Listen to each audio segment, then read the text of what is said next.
ঢাকায় ওই যে বিভিন্ন এলাকা থেকে আসি, নিয়োগ পরীক্ষা দেয় শুক্রবারে, লাখ লাখ পরীক্ষার্থী।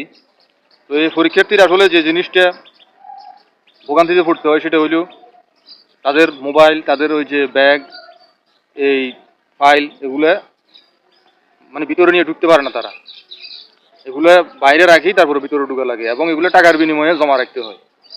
30 টাকা, 40 টাকা, 50 টাকা, যাতুন যা পারে তা তাইলেও আর কি। কথা বুঝুন না? এই হইলো কথা। তা আসল কথা হইলো এগুলা ভিতরে রাখবার ব্যবস্থা করবেন।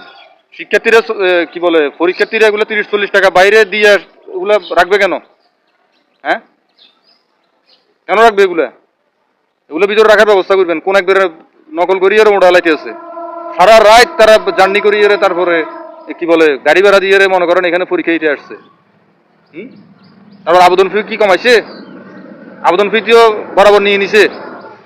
ওই আবেদন ফি, তারপরে হচ্ছে যে কি গাড়ি ভাড়া, তারপরে হচ্ছে যে কি জার্নি, এই আবার মোবাইল, আবার ফাইল, এগুলো জমা দেওয়ার জন্য আবার টাকা।